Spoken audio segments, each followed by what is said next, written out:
U.S. will look like 10 years from now? Ooh, depends on who wins. Cause like, so here's my thing. All right, I'm gonna go into a long. Ooh, we're about to go MAGA, baby, MAGA. Get We're gonna ready be like, for the monologue. Our producer David, he's MAGA. So if he cuts this bitch up, just know it wasn't me that said it. He AI'd me, or maybe I did say it. We'll see. If it gets real QAnon up in here. So this is the way I see it. Depending on who wins, right? America has had a like pretty bad trajectory these past 4 years with Joe Biden. I saw a comment where it was like, there was a woman, it was actually under one of these things. She was like, I don't even like Trump, but I'm going to vote for Trump because now I can't feed my kids. And these last 4 years have been hell. If Joe Biden wins, and all of our enemies are clicking up too. You see Putin and Kim Jong-un? Yep, they got together. They're clicking up, bro. Yep. So it's like, they're like, yo, we're good. Like, they know it's only a matter of time before this shit all goes downhill. I believe the terminology for their union was them getting together to provide mutual assistance in case of aggression. Yo, listen, that sounds like me getting security going to the club, or like if my ops are somewhere, I'm just getting mutual assistance in case of aggression. You know, Right. if I go to your house, Dave, and I bring security with me, I'm like, yo, I just got my mutual assistance in case of aggression. It seems aggressive, but anyways, our enemies are all clicking up. They're all friends right now. They're all like teamed up. We're no longer like the big dog in the race. Nobody respects Joe Biden as a leader. They're like, all right, this guy, whatever, this guy, right? If he wins again, I think it's just it goes down real quick from here. And then a lot of people struggle. I don't struggle, I'm fine, but a lot of people will struggle. You'll be fine. You'll be fine. A lot of people will struggle. So 10 years from now, we could be middle, like right now we're still technically the top country, we're gonna be in the middle.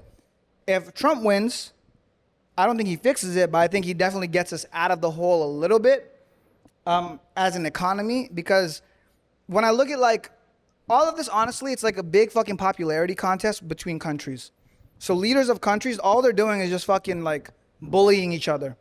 But if Trump wins, people actually respect them, and he's like, yo, we're not gonna give you any, we're gonna give you a bunch of tariffs, you're not gonna get any business from the United States. Every single economy in the world relies on the United States import-export, right? So if we're not buying shit from someone, they're kind of fucked, right? They rely on us, right? Specifically China.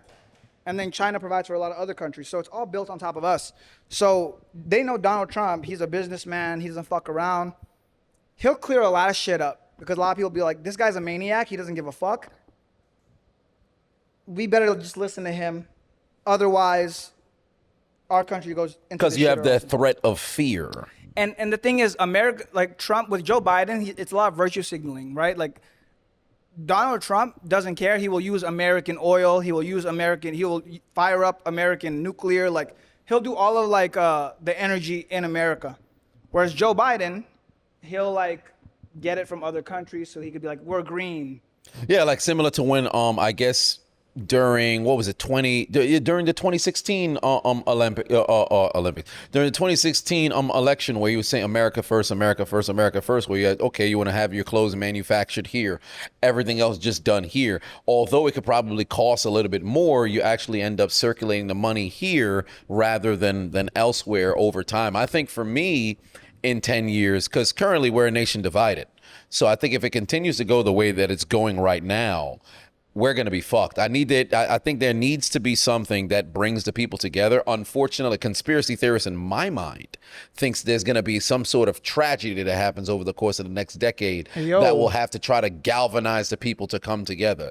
Because too often are we just, we're almost willing to eliminate one of our own because, well, we just don't see eye to eye here. So too good, and when shit's too good, like you just beef with, like, so a great example. Well, yeah, we're privileged to be in, I think we're in the greatest times of the human existence right now, but because we're so comfortable, now it's like you create problems that aren't problems. So I see this a lot with like affluent families.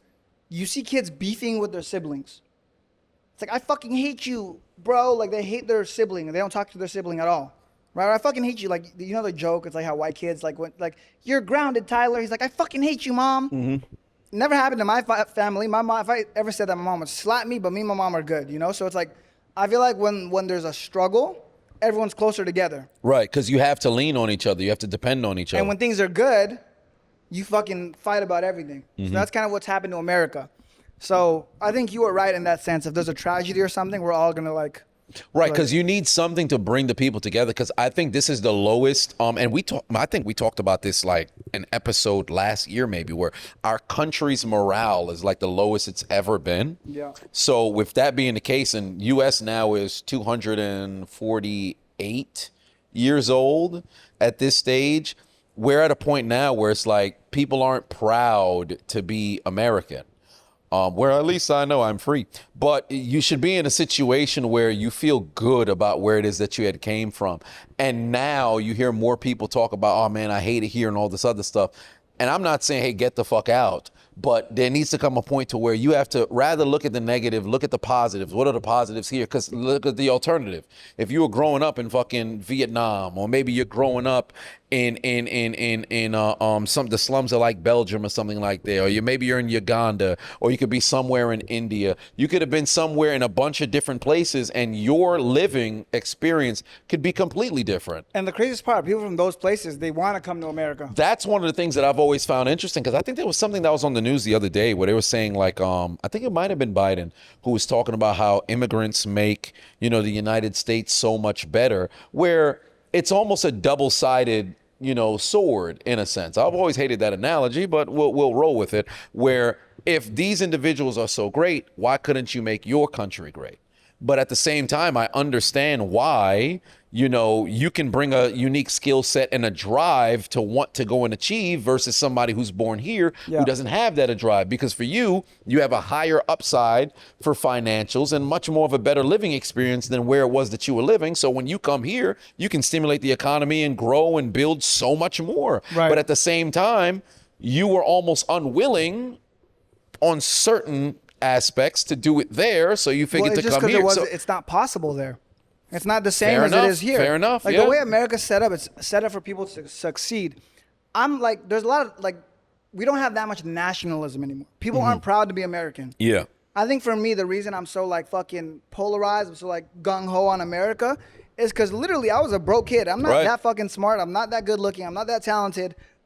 I just wanted to fucking work and grind, and somehow I became a millionaire. Because for you, the American dream still exists because for all intents and purposes, you're living it. Yes. Myself, I may not have been at the super heights, but I look at the but fam. you've accomplished so much. Exactly. And I probably don't get the opportunity to do this if I'm growing up in Haiti like 100%. My parents did. So I'm incredibly grateful and indebted to the country for that opportunity. And you're somebody who capitalized on that. So when I see that, I think that's beautiful. I think the fact that people can do that, like kids like me and you, who had immigrant parents, fucking make something of their life on the fucking internet. You make YouTube videos. I make fucking TikTok videos. And we take care of our life. We're going to take care of our future family because of how America's set up. Like, I can't be mad at that. I'm always going to love that. That being said, people that are here that are like, oh, this sucks, because there are flaws in the American system. Yeah. But, or people that aren't willing to work for it, I guess. Like, yeah, they're not going to like it. They're not going to enjoy it, which... You know what's funny about that too? Even with the flaws, because I love to challenge the people who say, man, it sucks here. So where do you want to go? What's the alternative? Where would you go? Because if it's like, oh man, it sucks here, let's go to Canada. Well, then give that a shot. The craziest part, they're like, well, I want to go. Let's say someone says, I want to go to Sweden. I'm like, yeah, you know what Sweden does? They don't let people in. They don't let immigrants in. So it's like the same way people are like, oh, let immigrants in, like let people in. I'm like, the reason, like, you're like, oh, I don't like it here because people are so mean, but you should let immigrants in. It's like, no, because you try to go to another country, guess what? They don't let immigrants in. They don't. They're not going to give you citizenship. They're not going to let you stay there. Like, that's the craziest thing. So it's almost like they don't like the things they don't like about this. It's like what other countries are doing. Right. You can't even go anywhere. Right. You can go to fucking, I don't know, you want to go to India, you can go there. I'm sure it's a great country, but I don't know if you're going to have the same opportunities that you have here. Probably not. And on top of that, there's a culture shock because you're living in a place in America where there's so much freedoms. Granted, there's not a utopia that you may have created in your mind, but at the same vein, that probably doesn't exist anywhere. Doesn't. So because you've only lived here and you haven't experienced life there or anywhere else. It's like the grass is greener always on the other Right, side it's, for everyone. you believe it's always going to be greener over there, but you've never experienced it.